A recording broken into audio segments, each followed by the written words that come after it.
हो येतोय मॅडम. अरे वा वा छान.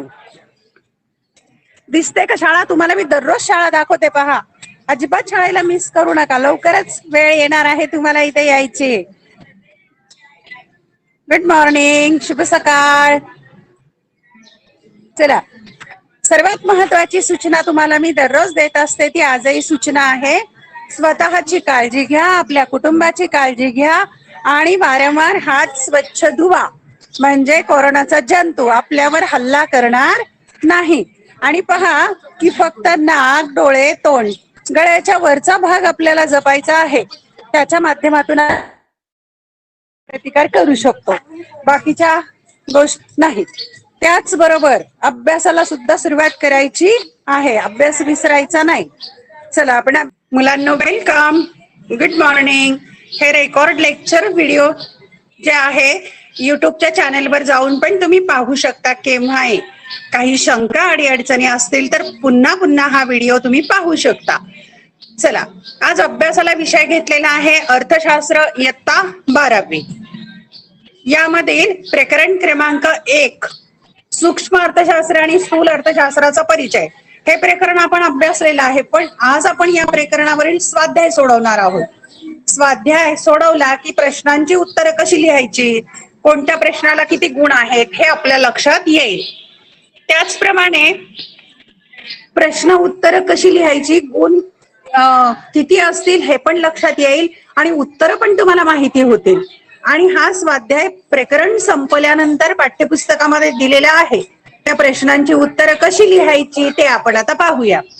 प्रश्न क्रमांक पहिला आहे. प्रश्न पहिला आहे वस्तुनिष्ठ प्रश्न असतो आणि प्रत्येकी एक एक गुण त्या प्रश्नाला असतो. योग्य पर्याय निवडा. पहिला, अर्थशास्त्राची शाखा जी संसाधन वाटपाशी संबंधित आहे. आता कोणती शाखा आहे की ती संसाधनाच्या वाटपाशी संबंधित आहे? तर त्यामध्ये सांगितलंय अ सूक्ष्म अर्थशास्त्र, ब स्थूल अर्थशास्त्र, क अर्थमिती, ड यापैकी काहीही नाही. आता आपण जे पर्याय दिलेले आहेत त्यापैकी कोणते बरोबर आहे ते ओळखायचे. पाहूया. पर्याय 1 मध्ये सांगितलंय अ ब क बरोबर आहेत. 2 मध्ये सांगितलंय अ आणि ब बरोबर आहे. 3 मध्ये सांगितलंय फक्त अ बरोबर आहे आणि 4 मध्ये वरील पैकी नाही. मग इथे उत्तर मी नोंद करूनच दिलेलं आहे. फक्त अ उत्तर आहे याचं, की अर्थशास्त्राची अशी शाखा संसाधन वाटपाशी संबंधित आहे ते सूक्ष्म अर्थशास्त्र आहे. म्हणून उत्तर येणार आहे फक्त अ. दुसरं विधान पाहूया. सूक्ष्म अर्थशास्त्रातील संकल्पना. आता सूक्ष्म अर्थशास्त्रात कोणकोणत्या संकल्पना येतात? त्यामध्ये अ राष्ट्रीय उत्पन्न, ब सामान्य किंमत पातळी, क घटक किंमत आणि ड उत्पादन किंमत. आता यापैकी कोणते येतात बरं इथे? आता उत्तर तर मी इथं दिलेलं आहे क ड, म्हणजे क घटक किंमत आणि ड उत्पादन किंमत. अ आणि ब मात्र येत नाही. म्हणून हा चौथा पर्याय आपला बरोबर आहे. सूक्ष्म अर्थशास्त्रामध्ये संकल्पना घटक किंमत म्हणजे उत्पादनाचे जे 4 घटक आहेत त्याच्या किमतीचा समावेश होतो आणि उत्पादनाच्या किमतीचा समावेश होतो वैयक्तिक घटकाचा. राष्ट्रीय उत्पन्नाचा अभ्यास स्थूल अर्थशास्त्रात होतो. सामान्य किंमत पातळीचा अभ्यास स्थूल अर्थशास्त्रामध्ये होतो. म्हणून अचूक उत्तर आहे पर्याय क्रमांक 4 क आणि ड. पुढचं विधान आहे तिसरं, सूक्ष्म अर्थशास्त्रीय विश्लेषणात वापरली जाणारी पद्धत. सूक्ष्म अर्थशास्त्राचं विश्लेषण करताना कोणती पद्धत वापरली जाते? त्यामध्ये पर्याय आहेत अ राशी पद्धत, ब समग्र पद्धत, क विभाजन पद्धत आणि ड सर्वसमावेशक पद्धत.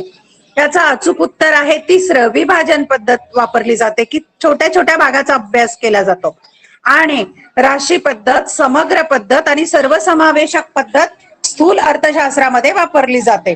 म्हणून उत्तराचा पर्याय अचूक आहे तिसरा, फक्त क हे उत्तर आपलं बरोबर आहे. अचूक पर्याय निवडायचा आहे यापैकी. क्रमांक 4चं विधान, स्थूल अर्थशास्त्र खालील संकल्पनांचा अभ्यास करते. कोणत्या कोणत्या संकल्पनांचा अभ्यास करते स्थूल अर्थशास्त्र? अ संपूर्ण अर्थव्यवस्था, ब आर्थिक विकास, क एकूण पुरवठा आणि ड एक उत्पादन किंमत. आता याचं अचूक उत्तर काय आहे? तर संपूर्ण अर्थव्यवस्थेचा अभ्यास करते, आर्थिक विकासाचा अभ्यास करते, एकूण पुरवठ्याचा अभ्यास करते. म्हणून अचूक उत्तर आहे अ ब क. उत्पादन किमतीचा अभ्यास सूक्ष्म अर्थशास्त्रात होतो, स्थूल अर्थशास्त्रात नाही. पाचवं विधान आहे स्थूल अर्थशास्त्राची व्याप्ती. स्थूल अर्थशास्त्राची व्याप्तीमध्ये पर्याय दिलेले आहेत. अ उपभोग फलन, ब गुंतवणूक फलन, क वैयक्तिक मागणी आणि ड रोजगार पातळी. आता यामध्ये फक्त वैयक्तिक मागणी सूक्ष्म अर्थशास्त्रामधील आहे. अ, ब आणि ड हे 3 घटक मात्र अर्थशास्त्राच्या व्याप्तीमध्ये समाविष्ट होतात, म्हणून अचूक उत्तर आहे अ, ब आणि ड. आता प्रश्न क्रमांक 2 आहे, प्रत्येकी 1 गुणांच्या साठी असतो. सहसंबंध पूर्ण करा. क्रमांक 1, सूक्ष्म अर्थशास्त्र विभाजन पद्धत वापरली जाते. मग स्थूल अर्थशास्त्रामध्ये कोणती पद्धत वापरली जाते, तर उत्तर लिहायचं आहे राशी पद्धत. राशी पद्धतीचा संबंध आहे स्थूल अर्थशास्त्राशी. 2, सूक्ष्म अर्थशास्त्र झाड, तर स्थूल अर्थशास्त्र जंगल. आपण अभ्यासलेले आहे की एका झाडाचा अभ्यास करणं याचा अर्थ सूक्ष्म अर्थशास्त्र आणि जंगलातील संपूर्ण झाडांचा अभ्यास करणं म्हणजे स्थूल अर्थशास्त्र. हा आपण फरक विचारात घेतलेला आहे, म्हणून इथे उत्तर येईल जंगल. क्रमांक 3, स्थूल अर्थशास्त्र उत्पन्न आणि रोजगार सिद्धांत अभ्यासले जातात स्थूल अर्थशास्त्रामध्ये. तर सूक्ष्म अर्थशास्त्रामध्ये वस्तू व सेवांच्या किंमत निश्चितीचे सिद्धांत अभ्यासले जातात. हे उत्तर लिहायचं, वस्तू व सेवांच्या किंमत निश्चितीचे सिद्धांत. 4, मॅक्रोस म्हणजे स्थूल अर्थशास्त्र, तर मायक्रोसचं उत्तर काय येईल, सूक्ष्म अर्थशास्त्र. 5, सर्वसाधारण समतोल स्थूल अर्थशास्त्रात अभ्यासला जातो. सूक्ष्म अर्थशास्त्रामध्ये आंशिक छोट्या भागाचा समतोल अभ्यासला जातो. हे पिवळ्या अक्षरामध्ये जे दिलेले चौकटीमध्ये ती उत्तरं आहेत, वर्गपाठाच्या वहीमध्ये लिहून काढायची. यानंतर आहे संकल्पना स्पष्ट करा. संकल्पना स्पष्ट करण्यासाठी दिलेले आहेत. 1, गौरीने एका विशिष्ट उद्योगातील वैयक्तिक उत्पन्नाची माहिती गोळा केली. एखादा विशिष्ट उद्योग आहे आणि त्या उद्योगामधील उत्पन्नाची माहिती गोळा केली. ही संकल्पना ओळखायची आहे आणि स्पष्टीकरण करायचं. याला 2 गुण असतात पहा. 1 गुण आहे संकल्पना ओळखायला आणि दुसरा गुण आहे स्पष्टीकरणाला. संकल्पना यामध्ये वैयक्तिक घटक अभ्यास, वैयक्तिक घटकाचा अभ्यास, कारण तिने वैयक्तिक उत्पन्नाची माहिती जमा केली म्हणून तो आहे वैयक्तिक घटक अभ्यास. स्पष्टीकरण काय लिहायचं, अर्थव्यवस्थेतील एखाद्या विशिष्ट घटकाचा स्वतंत्रपणे केलेला अभ्यास म्हणजे वैयक्तिक घटक अभ्यास होय. अर्थव्यवस्थेत एखाद्या विशिष्ट घटकाचा अभ्यास म्हणजे वैयक्तिक घटकाचा अभ्यास. उदाहरणार्थ सूक्ष्म अर्थशास्त्रात विशिष्ट उद्योगाचा वैयक्तिक उत्पन्नाचा केलेला अभ्यास आणि सूक्ष्म अर्थशास्त्रात अशा प्रकारे विशिष्ट घटकाचा अभ्यास केला जातो. क्रमांक 2चं विधान दिलेलं आहे. रमेशने उत्पादन विषयक सर्व निर्णय स्वतः घेण्याचे ठरवले. उदाहरणार्थ काय आणि कसे उत्पादन करावे, म्हणजे रमेशचा एखादा कारखाना असेल, मग उत्पादनाच्या संदर्भातील निर्णय स्वतः घेण्याचे ठरवले. काय उत्पादन करायचं, कसे करायचं, किती करायचं. मग यामध्ये संकल्पना कोणती आहे, मुक्त बाजार अर्थव्यवस्थेतील व्यावसायिक निर्णय. 1 गुण मिळेल इथे. स्पष्टीकरण लिहायचं त्याचं. मुक्त बाजार अर्थव्यवस्थेत उत्पादकाला किंवा व्यावसायिकाला उत्पादन क्षेत्रातील कार्यक्षमतेसाठी काही निर्णय घ्यावे लागतात. हे निर्णय म्हणजेच मुक्त बाजार अर्थव्यवस्थेतील व्यावसायिक निर्णय होत. व्यावसायिकाला किंमत, उत्पादन खर्च इत्यादी संबंधीही व्यावसायिक निर्णय घ्यावे लागतात. यात शासन किंवा इतर कोणत्याही यंत्रणेचा हस्तक्षेप नसतो. मुक्त बाजार व्यवस्थेत घेतले जाणारे व्यवसायासंबंधीचे निर्णय की सरकारचा हस्तक्षेप त्यामध्ये नसतो. पुढची संकल्पना आहे 3, शबानाने आपल्या कारखान्यातील कामगारांना वेतन आणि बँक कर्जावरील व्याज दिले. शबानाचा एक कारखाना आहे, मग तिने तिथे काम करणाऱ्या कामगारांना वेतन दिलं आणि बँकेकडून कर्ज घेतलं होतं व्यवसायासाठी, त्याचं व्याज दिलं. म्हणजेच काय आहे इथे संकल्पना, तर उत्पादन घटकांचे मोबदले देणे. जे 4 उत्पादनाचे घटक आहेत त्यांना मोबदला देणं. त्याचं स्पष्टीकरण आपण पाहू. वस्तूच्या उत्पादनासाठी भूमी, श्रम, भांडवल, संयोजक हे 4 उत्पादन घटक आवश्यक असतात. आपण अभ्यासलाय की कोणत्याही वस्तूचं उत्पादन करायचं असेल तर 4 उत्पादन घटक आवश्यक आहे. या उत्पादन घटकांना उत्पादन प्रक्रियेत सहभागी झाल्याबद्दल उत्पादकाकडून अनुक्रमे खंड, वेतन, व्याज, नफा हे मोबदले प्राप्त होतात.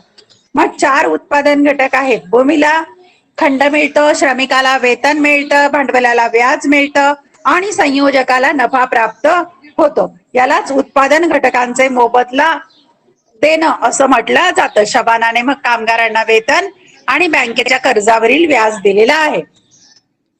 प्रश्न क्रमांक 4 पाहूया. खालील प्रश्नांची उत्तरे लिहा. प्रश्न पहिला आहे, सूक्ष्म अर्थशास्त्राची वैशिष्ट्ये स्पष्ट करा. आता पहा, इथे सूचना महत्वाची लक्षात घ्या. हा प्रश्न 4 गुणांच्यासाठी येणार आहे आणि यामध्ये तर 8 मुद्दे आहेत. लक्षात आलं? एकूण 8 मुद्दे आहेत. वैयक्तिक घटकाचा अभ्यास, किंमत सिद्धांत, आंशिक समतोल, विशिष्ट गृहीतकांवर आधारित, विभाजन पद्धत, सीमांत तत्वाचा वापर, बाजार रचनांचे विश्लेषण, मर्यादित व्याप्ती. यापैकी कोणतेही 4 घटक लिहायचे, कारण 4 गुण असते म्हणून 4 घटक लिहा आणि सूक्ष्म अर्थशास्त्राची व्याख्या लिहा. अगोदर व्याख्या लिहायची प्रस्तावनेमध्ये आणि 4 घटक लिहायचे. 8 गुणांच्यासाठी आला तर 8ही घटक लिहायचे. म्हणजे किती गुणांच्यासाठी प्रश्न आलेला आहे ते विचार करून मुद्दे लिहायचे आहेत.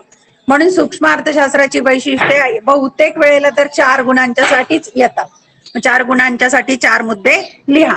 आपण आता पाहूया सूक्ष्म अर्थशास्त्राची व्याख्या आणि वैशिष्ट्य लिहायची. मॉरिस डॉब यांची व्याख्या, अर्थव्यवस्थेचे सूक्ष्मदर्शी अध्ययन म्हणजे सूक्ष्म अर्थशास्त्र होय. दुसरी व्याख्या आहे प्राध्यापक ए पी लर्नर, सूक्ष्म अर्थशास्त्राद्वारे अर्थव्यवस्थेकडे जणू काही सूक्ष्मदर्शकाद्वारे पाहिले जाते. अर्थव्यवस्था रूपी शरीरातील लाखो पेशी म्हणजे व्यक्ती आणि कुटुंबे उपभोक्त्याच्या रूपाने आणि व्यक्ती व उत्पादन संस्था उत्पादकाच्या रूपाने अर्थव्यवस्थेच्या संचलनात कशा प्रकारे भूमिका पार पाडतात हे अभ्यासण्यासाठी सूक्ष्मलक्ष्य अर्थशास्त्र या पेशींकडे जणू काही सूक्ष्मदर्शकातून पाहते.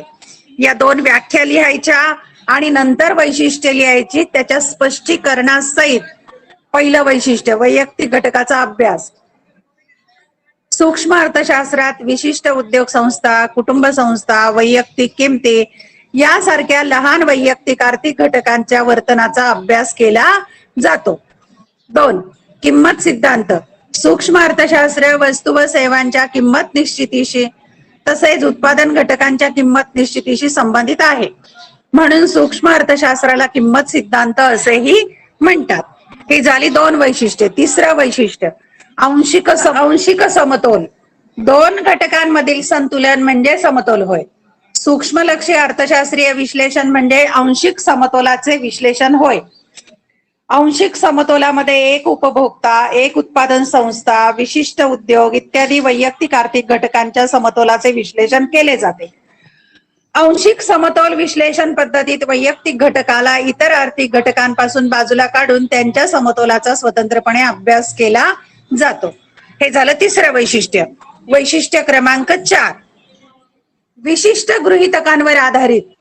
इतर परिस्थिती कायम या मूलभूत गृहीतकाचाही आधार घेऊन विवेचनाची सुरुवात केली जाते. पूर्ण रोजगार, शुद्ध भांडवलशाही, पूर्ण स्पर्धा, सरकारचे निरहस्तक्षेपाचे धोरण इत्यादी गृहीतकांवर आधारित असते. या गृहीतकांमुळे सिद्धांताचे विवेचन सोपे होते. हे वैशिष्ट्य आपण अभ्यासलेले आहे की इतर काही गृहीतांवर, विशिष्ट गृहीतांवर आधारित असे सिद्धांत या अर्थशास्त्रामध्ये असतात.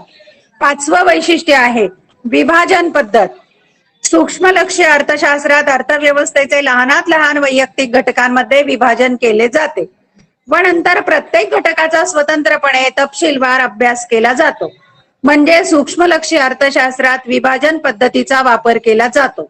उदाहरणार्थ राष्ट्रीय उत्पन्नामधील वैयक्तिक उत्पन्नाचा अभ्यास, समग्र मागणीमधील वैयक्तिक मागणीचा अभ्यास इत्यादी. म्हणजेच वैयक्तिक घटकाचा अभ्यास केला जातो. हे विभाजन पद्धत महत्वाचं वैशिष्ट्य आहे सूक्ष्मलक्षी अर्थशास्त्राचं. विभाजन पद्धत, भाग करता येणं, विभाग करता येणं अशा दृष्टीने. पुढचं वैशिष्ट्य पाहूया क्रमांक 6. 5 वैशिष्ट्य पहा. प्रश्न दुसरा आहे स्थूल अर्थशास्त्राचे महत्व स्पष्ट करा. स्थूल अर्थशास्त्राचे महत्व खालील मुद्द्यांच्या आधारे स्पष्ट करता येते.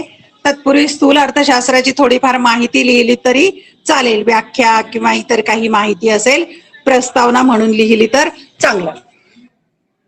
महत्वामध्ये 1 अर्थव्यवस्थेची कार्यपद्धती, 2 आर्थिक चढ उतार, 3 राष्ट्रीय उत्पन्न, 4 आर्थिक विकास, 5 अर्थव्यवस्थेची कामगिरी, 6 स्थूल आर्थिक चलांचा अभ्यास, 7 सामान्य रोजगार पातळी. 4 गुणांच्यासाठी आला तर फक्त 4 मुद्दे लिहायचे, 8 गुणांच्यासाठी आला तर अधिक मुद्दे लिहायचे सगळे. एक, अर्थव्यवस्थेची कार्यपद्धती. स्थूल आर्थिक विश्लेषण आपल्याला आर्थिक व्यवस्थेच्या कार्यपद्धतीची कल्पना देते. हे विश्लेषण व्यापक आणि गुंतागुंतीच्या अर्थव्यवस्थेतील एकूण आर्थिक चलांचे वर्तन समजून घेण्यास सहाय्य करते. 2, आर्थिक चढ उतार. उत्पन्नातील चढ उतार, उत्पादन आणि रोजगारातील चढ उतारांची कारणे तसेच त्यांचे नियंत्रण आणि त्यांची तीव्रता कमी करण्यासाठी स्थूल अर्थशास्त्राचे विश्लेषण मदत करते. हे झाले 2 महत्वाचे मुद्दे. क्रमांक 3, राष्ट्रीय उत्पन्न. राष्ट्रीय उत्पन्न. स्थूल अर्थशास्त्राच्या अभ्यासामुळे राष्ट्रीय उत्पन्न आणि सामाजिक लेखा यांचे अनन्यसाधारण महत्व समोर आले आहे. राष्ट्रीय उत्पन्नाच्या अभ्यासाशिवाय नवीन आर्थिक धोरणांची मांडणी करता येत नाही. 4, आर्थिक विकास. स्थूल अर्थशास्त्रातील प्रगत अध्ययनामुळे विकसनशील देशातील दारिद्र्य, उत्पन्न व संपत्तीतील विषमता, लोकांच्या राहणीमानातील फरक इत्यादी समस्या समजण्यास मदत होते. ते आर्थिक विकास साध्य करण्यासाठी मदत करते. 5, अर्थव्यवस्थेची कामगिरी. संपूर्ण अर्थव्यवस्थेच्या कामगिरीचे विश्लेषण करण्यासाठी स्थूल अर्थशास्त्र मदत करते. राष्ट्रीय उत्पन्नाच्या आकडेवारीचा उपयोग दीर्घकाळात अर्थव्यवस्थेच्या कामगिरीचे मापन करण्यासाठी केला जातो. एका कालावधीतील उत्पादित वस्तू व सेवांची तुलना दुसऱ्या कालावधीतील उत्पादित वस्तू व सेवांशी केली जाते. 6, स्थूल आर्थिक चलांचा अभ्यास. अर्थव्यवस्थेचे कार्य समजून घेण्यासाठी स्थूल आर्थिक चलांचा अभ्यास करणे महत्वाचे आहे. आपल्या अर्थव्यवस्थेतील मुख्य आर्थिक समस्या व एकूण उत्पन्न, उत्पादन, रोजगार व सामान्य किंमत पातळी यासारख्या आर्थिक चलांशी संबंधित आहेत. 7, सामान्य रोजगार पातळी. स्थूल अर्थशास्त्र रोजगाराची सर्वसाधारण पातळी आणि उत्पादनाचे विश्लेषण करण्यास मदत करते. प्रश्न क्रमांक 3 आहे, स्थूल अर्थशास्त्राची व्याप्ती स्पष्ट करा. 4 गुणांच्यासाठीच येऊ शकतो हा प्रश्न. 1, उत्पन्न व रोजगार सिद्धांत. 2, सर्वसाधारण किंमत पातळीचे सिद्धांत. 3, आर्थिक वृद्धी व विकासाचे सिद्धांत. 4, विभाजनाचा समग्र लक्ष. याचं स्पष्टीकरण लिहायचं आहे. त्या अगोदर व्याख्या पाहू आपण. स्थूल अर्थशास्त्राच्या व्याख्या. 1, प्राध्यापक J.L. हॅन्सन. स्थूल अर्थशास्त्र ही अर्थशास्त्राची अशी एक शाखा आहे की ज्यात एकूण रोजगार, एकूण बचत, एकूण गुंतवणूक, राष्ट्रीय उत्पन्न यासारख्या मोठ्या समुच्चयांचा व त्यांच्यातील परस्पर संबंधाचा विचार करण्यात येतो. दुसरी व्याख्या प्राध्यापक कार्ल शापिरो. स्थूल अर्थशास्त्र अर्थव्यवस्थेच्या संपूर्ण कार्यपद्धतीशी संबंधित आहे. खालील तक्त्याच्या आधारे स्थूल अर्थशास्त्राची व्याप्ती स्पष्ट करता येते. खालील मुद्द्यांच्या आधारे. त्यातला पहिला मुद्दा आहे उत्पन्न व रोजगार सिद्धांत. स्थूल अर्थशास्त्र राष्ट्रीय उत्पन्न व रोजगार पातळी यांच्या निश्चितीचे विश्लेषण करते. तसेच उत्पन्न, उत्पादन, बेरोजगार पातळीतील बदल आणि चढउतार याची कारणे स्पष्ट करते. रोजगार पातळी कशी निश्चित केली जाते हे समजून घेण्यासाठी उपभोग फलन आणि गुंतवणूक फलन यांचा अभ्यास करावा लागतो. व्यवसायातील बदलाचे सिद्धांत हा उत्पन्न व रोजगार सिद्धांताचा एक भाग आहे. 2, सर्वसाधारण किंमत पातळी सिद्धांत. स्थूल अर्थशास्त्र सर्वसाधारण किंमत पातळी कशी निश्चित होते आणि त्यातील चढ उताराची कारणे याविषयी विश्लेषण करते. त्यामुळे तेजी व मंदी सामान्य पातळीमुळे निर्माण होणाऱ्या बदलांचे विश्लेषण करते.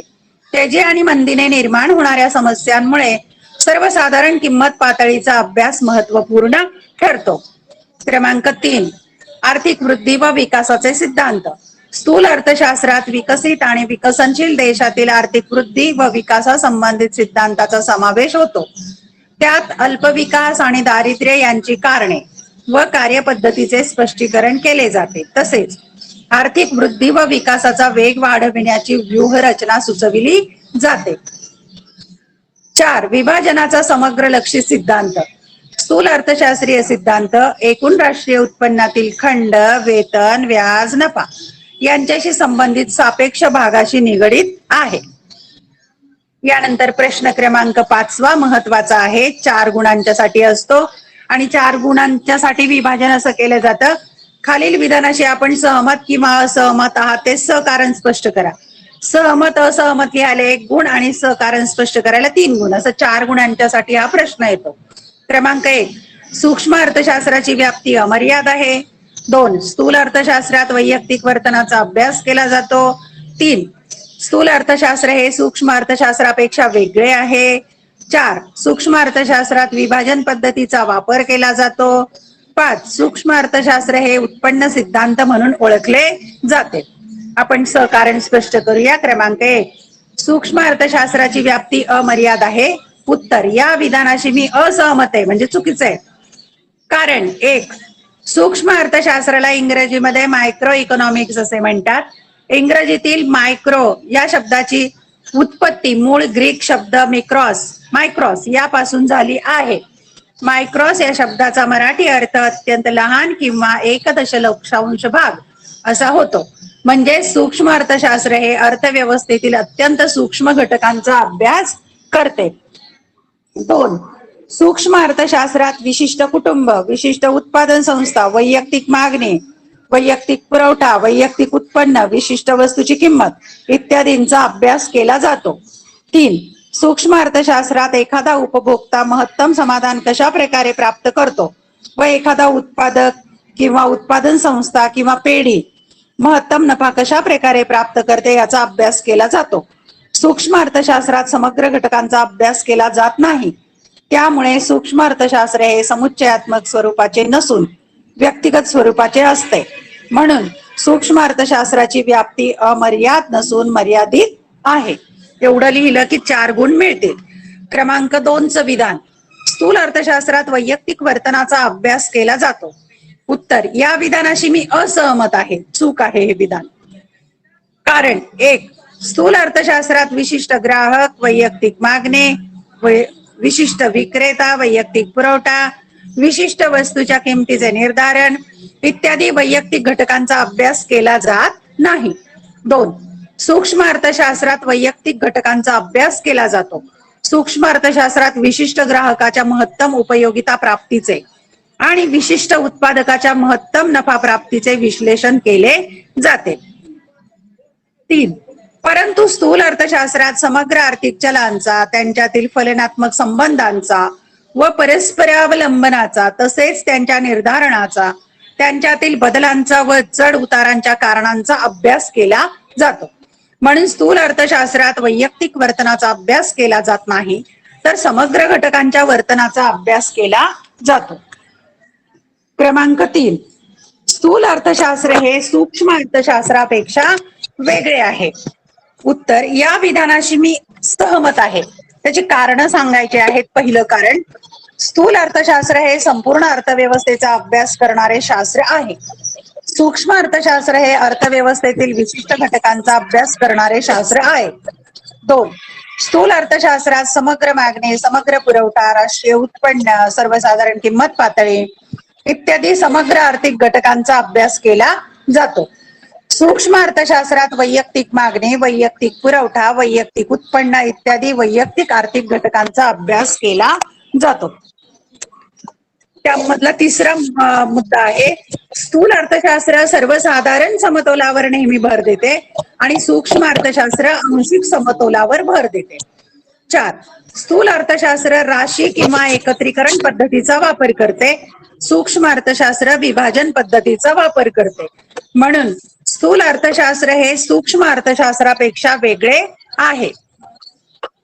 क्रमांक 4चं विधान आहे, सूक्ष्म अर्थशास्त्रात विभाजन पद्धतीचा वापर केला जातो आणि आपण या विधानाशी सहमत आहोत. कारण सूक्ष्म अर्थशास्त्रामध्ये लहान लहान वैयक्तिक घटकांचा अभ्यास केला जातो आणि विभाजन पद्धतीचा वापर करून लहान लहान घटकांचा अभ्यास केला जातो. त्याची कारणं कोणकोणती आहेत ती आपण पाहूया. पहिलं कारण आहे, सूक्ष्म अर्थशास्त्रात अर्थव्यवस्थेतील वैयक्तिक आर्थिक घटकांचा अभ्यास केला जातो. त्याचं उदाहरण, विशिष्ट पेढी याचा अर्थ कारखाना, उद्योग अशा अर्थाने. 2. वैयक्तिक आर्थिक घटकांच्या अभ्यासासाठी सूक्ष्म अर्थशास्त्रात अर्थव्यवस्थेचे लहानात लहान वैयक्तिक आर्थिक घटकांमध्ये विभाजन केले जाते. 3. विभाजनानंतर प्रत्येक विशिष्ट घटकाचा स्वतंत्रपणे तपशीलवार अभ्यास केला जातो. म्हणून सूक्ष्म अर्थशास्त्रात विभाजन पद्धतीचा वापर केला जातो.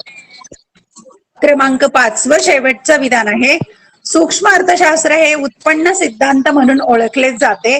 उत्तर, या विधानाशी मी असहमत आहे. त्याची कारण पाहूया. पहिलं, उत्पन्न सिद्धांताचा समावेश सूक्ष्म अर्थशास्त्रात न होता स्थूल अर्थशास्त्रात होतो. 2. वस्तूंच्या व सेवांच्या किमती या त्यांच्या मागणीच्या व पुरवठ्याच्या समतोलातून कशा प्रकारे ठरतात याचा सूक्ष्म अर्थशास्त्रात अभ्यास केला जातो. 3. भूमी, श्रम, भांडवल, संयोजक या 4 उत्पादन घटकांचे मोबदले म्हणजेच अनुक्रमे खंड, वेतन, व्याज, नफा हे 4 मोबदले जे आहेत यांच्या मागणीच्या व पुरवठ्याच्या समतोलातून कशा प्रकारे ठरतात याचाही सूक्ष्म अर्थशास्त्रात अभ्यास केला जातो. म्हणून सूक्ष्म अर्थशास्त्र हे उत्पन्न सिद्धांत म्हणून ओळखले न जाता किंमत सिद्धांत किंवा मूल्य सिद्धांत म्हणून ओळखले जाते.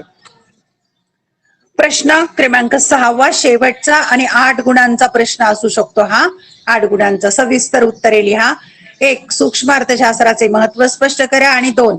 स्थूल अर्थशास्त्राची संकल्पना वैशिष्ट्यांसह स्पष्ट करा. पाहूया आपण सूक्ष्म अर्थशास्त्राचे महत्व. 1. किंमत निर्धारण. विविध वस्तूंच्या किमती तसेच विविध उत्पादन घटकांच्या किमती यांचे स्पष्टीकरण करण्यास सूक्ष्म अर्थशास्त्र मदत करते. 2. मुक्त बाजार अर्थव्यवस्था. सूक्ष्म अर्थशास्त्र मुक्त बाजार अर्थव्यवस्थेची कार्यपद्धती समजण्यास मदत करते. मुक्त बाजारपेठ ही अशी अर्थव्यवस्था आहे की ज्यात वस्तूंच्या उत्पादनाबाबत कोणते उत्पादन करावे, कसे उत्पादन करावे, किती उत्पादन करावे यासारखे आर्थिक निर्णय खाजगी पातळीवर घेतले जातात. त्यात शासन किंवा इतर कोणत्याही यंत्रणेचा हस्तक्षेप नसतो. 3. विदेशी व्यापार. सूक्ष्म अर्थशास्त्र हे जकात शुल्काचे विशिष्ट वस्तूवरील परिणाम, कोणत्याही 2 देशांच्या चलन विनिमय दराची निश्चिती, आंतरराष्ट्रीय व्यापारातील फायदे यासारख्या विदेशी व्यापारातील विविध पैलूंचे स्पष्टीकरण करण्यास मदत करते. क्रमांक 4. आर्थिक प्रारूपांची निर्मिती. सूक्ष्म अर्थशास्त्र सुलभ प्रारूपाद्वारे विविध गुंतागुंतीच्या आर्थिक परिस्थितीचे आकलन करण्यास सहाय्य करते. विविध संज्ञा, संकल्पना, परिभाषा, नवीन आर्थिक विश्लेषणाची साधने यासारखे महत्वपूर्ण योगदान सूक्ष्म अर्थशास्त्राद्वारे दिले आहे. क्रमांक 5. व्यावसायिक निर्णय. व्यावसायिकांना महत्वपूर्ण व्यावसायिक निर्णय घेण्यास सूक्ष्म आर्थिक सिद्धांत मदत करतात. या निर्णयामध्ये उत्पादन खर्चाची निश्चिती, वस्तूची किंमत निश्चिती, महत्तम उत्पादन आणि नफा इत्यादींचा समावेश होतो. 6. शासनास उपयुक्त. सरकारी कर धोरण, सार्वजनिक खर्च धोरण, किंमत धोरण यासारख्या आर्थिक धोरणांची आखणी करण्यासाठी सूक्ष्म अर्थशास्त्र उपयुक्त ठरते. ही धोरणे संसाधने कार्यक्षम वितरण करण्यासाठी आणि सामाजिक आर्थिक कल्याणाच्या प्रसारासाठी शासनास मदत करतात. 7. कल्याणकारी अर्थशास्त्राचा आधार. सूक्ष्म अर्थशास्त्र उपलब्ध साधनांचा पर्याप्त वापर करून समाजाचे महत्तम कल्याण कसे साधता येईल याचा अभ्यास करते. तसेच सामाजिक कल्याणावर करांचा कसा परिणाम होतो याबाबत अभ्यास करते. प्रश्न त्यातला दुसरा आहे, स्थूल अर्थशास्त्राची संकल्पना वैशिष्ट्यांसह स्पष्ट करा. उत्तर. 1. स्थूल अर्थशास्त्र हे समग्रलक्षी अर्थशास्त्र किंवा समष्टी अर्थशास्त्र म्हणून ओळखले जाते. स्थूल अर्थशास्त्राला इंग्रजीत मॅक्रो इकॉनॉमिक्स असे म्हणतात. इंग्रजीतील मॅक्रो हा शब्द ग्रीक भाषेतील मॅक्रॉस या शब्दापासून घेतलेला आहे. मॅक्रो या शब्दाचा अर्थ मोठा, समग्र किंवा स्थूल, एकूण असा होतो. यावरून स्थूल अर्थशास्त्रात संपूर्ण अर्थव्यवस्थेच्या पातळीवरील समग्र आर्थिक घटकांचा अभ्यास केला जातो. अर्थशास्त्र उत्पन्न व रोजगार सिद्धांत किंवा उत्पन्न विश्लेषण म्हणूनही ओळखले जाते. स्थूल अर्थशास्त्राची वैशिष्ट्ये पुढील प्रमाणे आहेत. 1. समग्र घटकाचा अभ्यास. स्थूल अर्थशास्त्र संपूर्ण अर्थव्यवस्थेचा अभ्यास करते. उदाहरणार्थ राष्ट्रीय उत्पन्न, राष्ट्रीय उत्पादन, राष्ट्रीय रोजगार, सर्वसाधारण किंमत पातळी, व्यापार चक्र इत्यादी. 2. उत्पन्न सिद्धांत. स्थूल अर्थशास्त्र राष्ट्रीय उत्पन्नाची संकल्पना, त्याचे विविध घटक, मापन पद्धती आणि सामाजिक लेखांकनाचा अभ्यास करते. ते एकूण मागणी व एकूण पुरवठ्याशी संबंधित आहे. तसेच राष्ट्रीय उत्पन्नातील चढ उतार, व्यापार चक्रातील तेजी मंदी यांच्या कारणांचे व बदलांचे स्पष्टीकरण करते. 3. सर्वसाधारण समतोलाचे विश्लेषण. स्थूल अर्थशास्त्र एकूण घटकांच्या वर्तनाशी आणि त्यांच्या कार्यपद्धतीशी संबंधित आहे. सर्वसाधारण समतोल संपूर्ण अर्थव्यवस्थेतील मागणी, पुरवठा, किंमत यांच्या वर्तनाशी निगडित आहे. क्रमांक 4 परस्परावलंबन. स्थूल विश्लेषणात हे एकूण आर्थिक चले उदाहरणार्थ उत्पन्न, उत्पादन, रोजगार, गुंतवणूक, किंमत पातळी यासारख्या आर्थिक चलांचे परस्परावलंबन लक्षात घेतले जाते. उदाहरणार्थ गुंतवणूक पातळीत होणाऱ्या बदलांचा अंतिम परिणाम उत्पन्न, एकूण उत्पन्न, उत्पादन, रोजगार आणि अखेरीस आर्थिक वृद्धीच्या पातळीवर परिणाम होतो. क्रमांक 5 राशी पद्धत. राशी पद्धतीत एका घटकाचा अभ्यास नसून संपूर्ण अर्थव्यवस्थेचा अभ्यास केला जातो. प्राध्यापक बोल्डिंग यांच्या मते जंगल म्हणजे संपूर्ण झाडांचा समुच्चय असतो, परंतु त्यात एका विशिष्ट झाडाची गुणवैशिष्ट्ये दिसून येत नाहीत. त्यातून सूक्ष्म अर्थशास्त्र व स्थूल अर्थशास्त्र यातील फरक दर्शविला जातो. क्रमांक 6 वृद्धीची प्रारूपे. स्थूल अर्थशास्त्रात आर्थिक वृद्धी व आर्थिक विकासातील विविध घटकांचा सहभाग अभ्यासला जातो. स्थूल अर्थशास्त्र वृद्धीची प्रारूपे विकसित करण्यासाठी उपयुक्त ठरते. आर्थिक विकासाच्या अभ्यासासाठी ही प्रारूपे उपयोगी ठरतात. विकासाच्या वृद्धी अभ्यासासाठी उदाहरणार्थ मूलभूत व अवजड उद्योगांवर भर देणारे महालनोबिस वृद्धी प्रारूप. सर्वसाधारण किंमत पातळी. स्थूल अर्थशास्त्रात सर्वसाधारण किंमत पातळी निश्चिती व त्यातील बदल यांचा अभ्यास असतो. सर्वसाधारण किंमत पातळी म्हणजे अर्थव्यवस्थेतील सद्यस्थितीत उत्पादित केलेल्या सर्व वस्तू व सेवांच्या किमतीची सरासरी होय. 2 धोरणाभिमुख. लॉर्ड केन्स यांच्या मते स्थूल अर्थशास्त्र हे आर्थिक समस्या सोडविणाऱ्या धोरणांची चर्चा करणारे शास्त्र आहे. उदाहरणार्थ भाववाढ नियंत्रण, रोजगार निर्मिती, अर्थव्यवस्थेला मंदीतून बाहेर काढणे इत्यादी. अशा प्रकारे प्रश्नांची उत्तरे लिहायची आहेत. प्रश्नांची उत्तरं आता मी समजावून सांगितलेली नाहीत काही विरोधतरी, कारण यापूर्वी त्याचा अभ्यास झालेला आहे. लक्षात येत आहे तुमच्या?